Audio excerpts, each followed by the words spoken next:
Muy queridos hermanos y hermanas,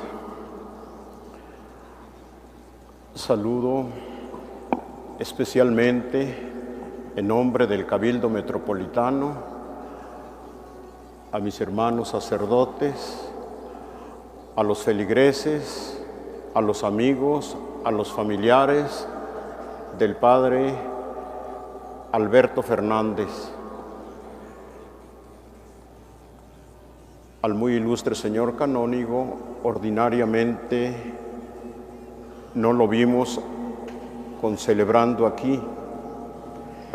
Él estuvo administrando la gran misericordia de Dios en el sacramento de la confesión. En esta Eucaristía damos gracias a Dios por todas las bendiciones que esta iglesia diocesana recibió de Dios a través del Padre Alberto. Pedimos también por su eterno descanso, para que el Señor, ya que Él administró la misericordia de Dios nuestro Padre, reciba esa misericordia en plenitud y perdone los pecados que haya cometido durante su vida. Al escuchar las palabras pronunciadas por Jesús, podemos afirmar que alguno de nosotros puede escapar de su enseñanza. Él es el Maestro único y tiene que corregir las faltas de nosotros que somos sus discípulos. Jesucristo es la verdad y tiene que enseñar y mostrarnos la verdad. Nos indica dónde caminar, nos conduce a la vida en abundancia. Su doctrina se dirige a sabios y sencillos, a los jefes y al pueblo, a los sacerdotes y a los fieles. Hoy su enseñanza se dirige especialmente al intelectualismo de los doctores de la ley mosaica y a las altas instancias de Israel. Los que hemos sido elegidos para ser cabeza en su pueblo santo, haríamos muy mal si no escuchamos estas palabras de Cristo como dichas también a todos y a cada uno de nosotros, como una preparación a las fuertes palabras de Jesucristo. Encontramos en la primera lectura al profeta Malaquías, quien se dirige a los sacerdotes de su tiempo y declara con fuerza: se han desprestigiado ante el pueblo porque anteponen otras cosas a la gloria de Dios. Ante estas palabras del profeta Malaquías, no nos queda más remedio que bajar nuestra cabeza y meditar, ya que nos encontramos sumergidos en un período de tibieza y pobreza espiritual que nunca nadie hubiera imaginado. Somos pobres en la fe, en vida espiritual, en la vida de oración y en estima ante el mundo. Según el profeta, el desprestigio proviene de una triple causa. Primero, ser oportunistas y no tomar en serio la gloria de Dios. Segundo, apartarse del camino de Dios para seguir el propio camino. Y tercero, guiarse por la acepción de personas sin ver a quién maltratamos. Cuánta verdad encierran estas palabras proféticas que describen nuestro comportamiento hacia Dios, hacia el prójimo y hacia el mundo que nos rodea. En la cátedra de Moisés se sentaron escribas y fariseos. Previene Jesús. Conoce muy bien el abismo existente entre la enseñanza y el testimonio de vida.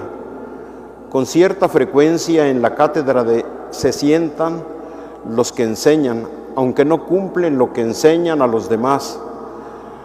Los demagogos, los maestros que venden falsas promesas, los gurús e iluminados que enajenan la mente de sus seguidores, los líderes religiosos incoherentes y los líderes populares que caen en lo mismo que están denunciando. Jesús no critica ni tiene nada en contra de las cátedras, ni contra los maestros, ni contra los líderes. La crítica dura recae sobre la incoherencia de aquellos que actuamos como un antitestimonio de aquello que decimos y profesamos creer. Si somos sinceros, este Evangelio tiene mucho que decirnos a todos, porque todos corremos el riesgo de caer en la inercia de la incoherencia, en la inercia del inhumanismo y la inercia de la falsedad, la inercia de la incoherencia, que es el abismo entre teoría y práctica, entre los principios en desacuerdo con los hechos, la inercia del inhumanismo, que es querer imponer leyes, obligaciones, reglamentos, normas de vida que son cargas, sin preocuparnos si son soportables o no, o cargas para los otros mientras nosotros nos sentimos exentos. La inercia de la falsedad, que es cubrir con apariencias exteriores el vacío de contenido interior. Y aquí lo de los amplios ropajes, ver la paja en el ojo ajeno y no ver la viga en el propio, la inautenticidad e hipocresía. Vivimos tiempos difíciles y vemos con tristeza cuán verdaderas son las palabras de Cristo en nuestra situación actual. Pero Jesús todavía va más lejos y profundo de lo que el pueblo esperaría, para que nadie se escude o justifique su mal proceder por el mal proceder de otros. Jesús sentencia fuertemente: hagan lo que les digan, pero no imiten sus obras. El presunto o real mal ejemplo de los demás, aunque sean los líderes de la comunidad, no excusa del cumplimiento de los propios deberes.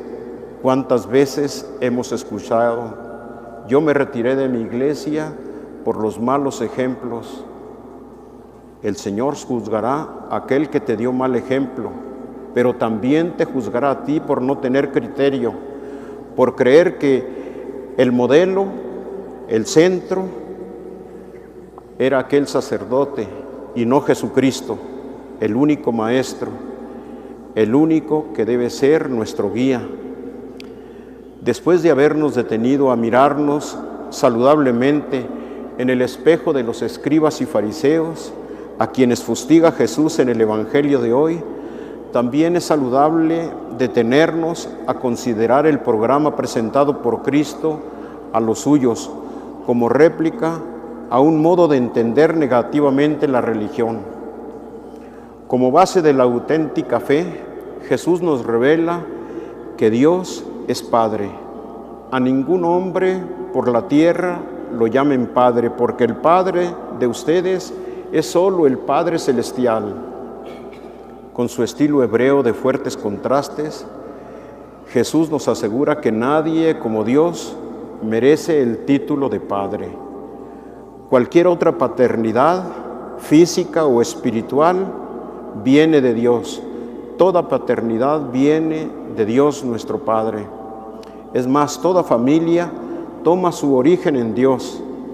En la actual crisis a la cual me refería, la crisis de paternidad y de familia que estamos atravesando, Jesús nos recomienda volver los ojos a Dios nuestro Padre, que hace salir el sol sobre buenos y malos, llover sobre justos e injustos, para aprender a cumplir dignamente las relaciones paternales y familiares, porque en nuestro tiempo sí, predicamos y hablamos mucho de una fraternidad, pero una fraternidad sin padre, y por lo tanto no puede haber tal. Cuando uno piensa en la enorme cantidad de indiferentes alejados del influjo del Evangelio, siente una gran responsabilidad porque con o sin culpa no reconocen al verdadero Dios, porque quizás solo les hemos presentado caricaturas de Dios, repelentes y falsas. Es casi seguro que si tuvieran de Dios el retrato del único que merece con justicia el nombre de Padre, tal y como Jesús nos lo dejó, serían fieles creyentes y conscientes, y no huérfanos ignorantes de Dios. Solo por esta maravillosa revelación ya merecería Jesús el título de Maestro, con que hoy nos invita a llamarle.